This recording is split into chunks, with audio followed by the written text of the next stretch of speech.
Oi, gente, bom dia, boa tarde, boa noite. Hoje eu e minha equipe vamos falar um pouco sobre lipídios. Então, o que são lipídios, né? São substâncias que se caracterizam pela propriedade de serem insolúveis em água e solúveis em solventes orgânicos, como o éter, clorofórmio, benzeno e outros.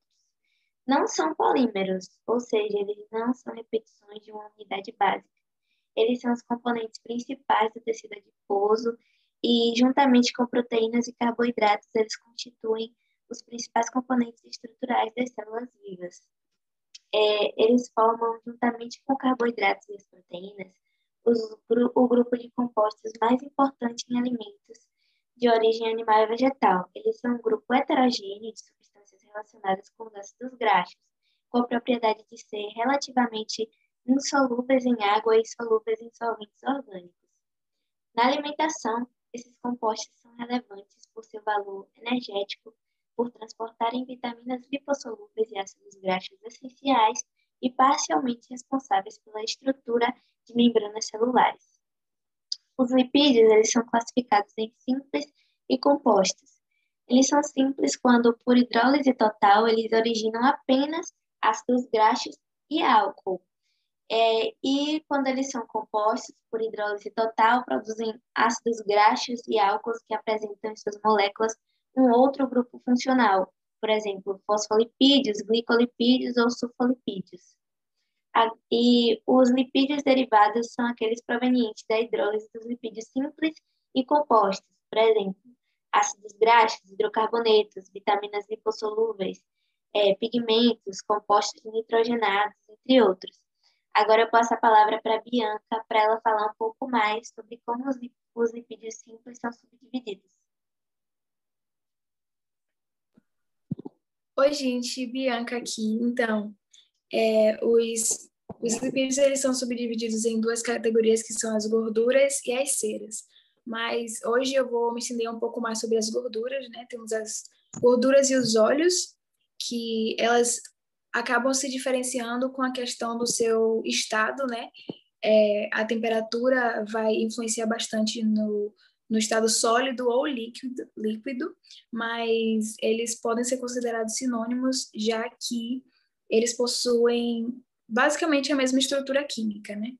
Então, a única coisa que diferencia é que o estado sólido de uma gordura é a consequência do aparecimento de cristais e o do óleo está em estado líquido.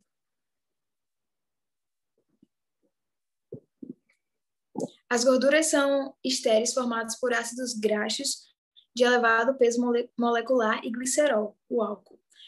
As gorduras são ingeridas na forma de triacilgliceróis e fosfolipídios, que são compostos por ácidos graxos saturados, monossaturados e poliinsaturados. Os triacilgliceróis representam 96% da massa total dos lipídios, contribuindo significativamente para as propriedades físico-químicas dos diferentes óleos e gorduras.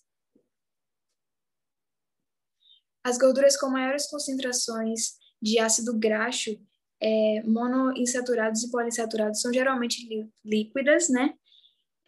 A temperatura ambiente, como óleos e azeites. As gorduras saturadas, normalmente sólidas, presentes na manteiga, toucinho de bacon, óleo de coco e óleo de palma. Bom, o tamanho das cadeias dos ácidos graxos, o grau de insaturação e a posição das duplas ligações influem nas propriedades físicas e químicas. Quando as moléculas apresentam a falta de um par de átomos de hidrogênio na cadeia, eles são denominados ácidos graxos monoinsaturados. Serão ácidos graxos poliinsaturados quando tiverem duas ou mais ligações entre os carbonos das moléculas, ou seja, quando faltarem dois ou mais pares de átomos de hidrogênio na cadeia. Agora a Nath vai nos contar um pouco mais sobre o outro subtipo, que são as ceras dos lipídios.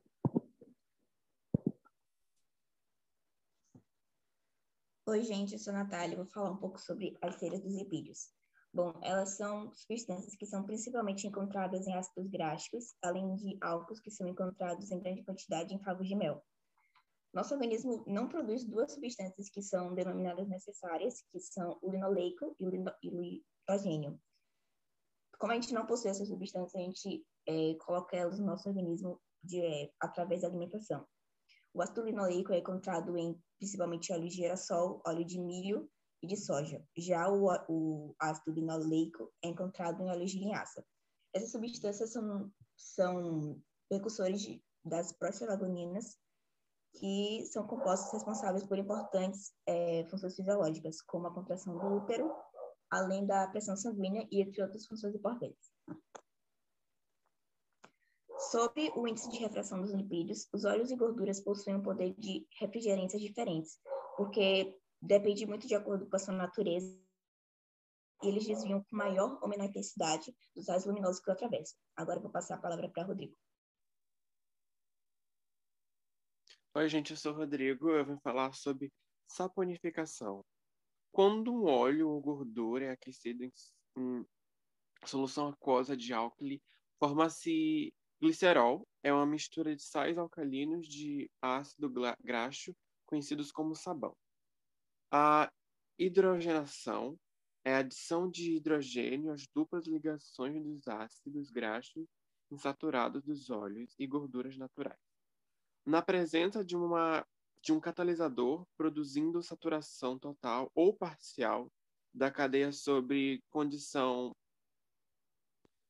de T elevada a 140 em 225 graus, pressão 0,25/4 atm. O processo é aplicado para a manutenção a aumentar o produto de fusão das gorduras. Transtratificação e intertranstratificação é técnica usada para transformar óleos em gorduras, ou seja, é um processo industrial de endurecimento de óleos, sem o inconveniente de formação de insúmero trans e diminuir o valor nutritivo. Devido à crescente preocupação com o impacto nutricional, a intertranstratificação tem se mostrado como um principal método para preparação de gorduras com baixo teor de insúmero trans ou mesmo ausência destes compostos. Agora eu vou passar a palavra para Júlia. Olá, meu nome é Júlia e eu vou falar sobre alterações nos alimentos. Lipídios podem sofrer transformações químicas durante o armazenamento, no processo ou ainda no uso como meio de calor. As transformações mais importantes são a lipólise e a oxidação, que leva à deteriorização dos lipídios, como rancidez hidrolítica e oxidativa, respectivamente. Lipólise é a reação que ocorre com a hidrólise das ligações ésteres dos lipídios, em consequência da ação enzimática ou por aquecimento da gordura na presença de água. Em ambos os casos, ocorre liberação de ácidos graxos livres mais suscetíveis à oxidação do que quando se encontram esterificados ao glicerol. Rancidez hidrolítica. Vou falar uns benefícios, que é a maturação de queijos, iogurtes, pães e chocolates. Maléficos, odor, ranço, manteiga, leite cru, leite de coco, aumento de acidez, alteração das propriedades funcionais, abaixamento do ponto de fumaça e favorecimento à oxidação de lipídios. Agora eu vou passar a palavra para a Madu. Meu nome é Maria Eduarda e eu vou falar sobre autooxidação, entre outros. Bom, a autooxidação é uma das principais causas da deterioração dos alimentos. O substrato principal para que essa reação ocorra são as insaturações, o que leva, consequentemente, à formação de sabores e odores desagradáveis, o ranço.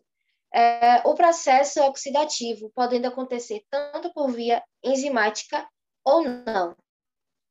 A fotooxidação é um mecanismo alternativo para a formação de radicais livres. A presença de sensores nos tecidos animais e vegetais, como riboflavina, clorofila e mioglobina. Na presença da luz e do oxigênio, ele dá início ao processo de transferência de energia para a reação de formação do peróxido. A rancidez oxidativa. Devido à ação das enzimas lipoxigenases, o peróxido pode também ser formado por via alternativa, pela reação de ácidos graxos poliinsaturados e com o oxigênio catalisado pela enzima, o lipoxigenase presente em vegetais. Os radicais livres, os intermediários, no caso, são formados durante a oxidação catalisada pela enzima e podem oxidar compostos como carotenoides e polifenóis, levando à descoloração dos produtos. Para retardar o desenvolvimento da rancificação, podem ser acrescentados aos alimentos algumas substâncias antioxidantes que bloqueiam a sucessão de reações.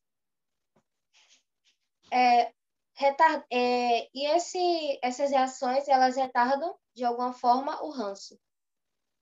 Também podem ser aplicados procedimentos físicos fundamentados, principalmente no controle dos níveis de oxigênio.